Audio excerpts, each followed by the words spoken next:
Hi, I'm Clark Aposhian, Chair of the Utah Shooting Sports Council, and I'm here to talk about a different side of firearm safety: suicide prevention. 86% of firearm deaths in Utah are suicides. That's more than homicides, legal intervention, and accidental shootings combined. So, if you're a gun owner like me, listen up. Protecting your family involves more than keeping them safe from accident or attack. Suicide is a serious issue. Utah ranks 4th in the nation in suicide deaths.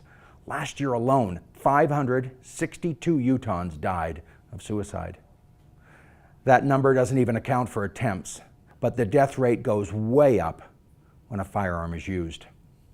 Putting time and distance between a suicidal person and a gun may save a life. Here are 3 precautions to remember when a family member shows warning signs of suicide. Lock, limit, remove. Lock. Change the locks on your guns and make sure they can't find the keys or the combination.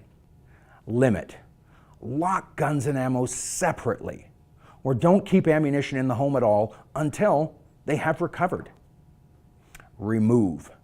That is the best safety measure. Store firearms off-site temporarily, perhaps at a trusted friend or a relative's house. Now, under Utah's safe harbor law, a gun owner or spouse can also store their firearms free of charge with law enforcement if they believe someone at home is a danger to themselves or others. Some gun shops may also be able to help.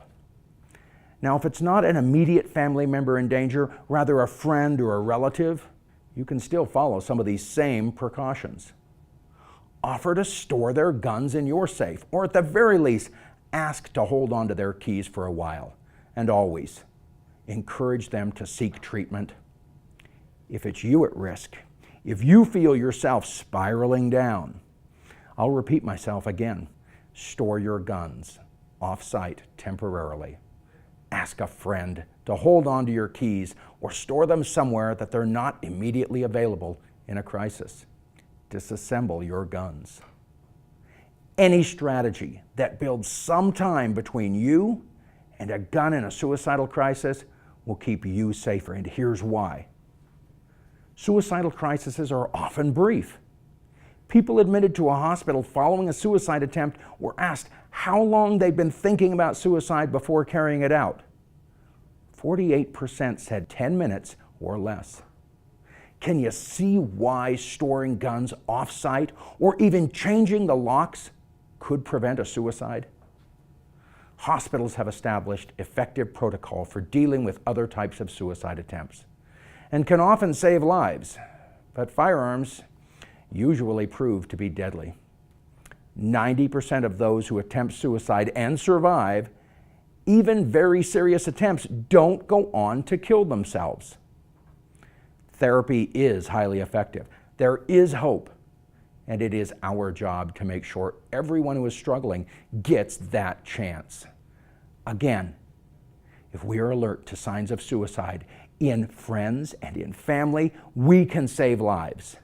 People who are thinking about suicide often talk about wanting to die or kill themselves. They talk about feeling hopeless or about being a burden to others. Take these warning signs seriously and take action.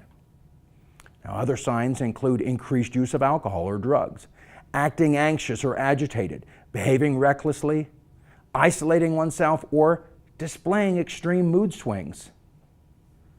People who struggle with depression, substance abuse, or other mental health problems are especially at risk of suicide if they're also facing a painful crisis like a breakup, arrest, trouble at work, or a financial loss.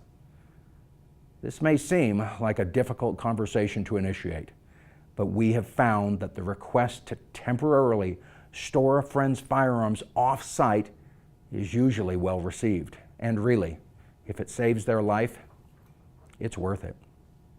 It has become common practice to hold on to someone's keys when they're drunk. This is the same concept we have when it comes to suicide. We have the responsibility to hang on to their guns and/or keys until they've recovered. Gun-owning families can bring down the number of firearm-related suicides, and we can do it without government mandates. Together, we can protect our family, our friends, and our freedom.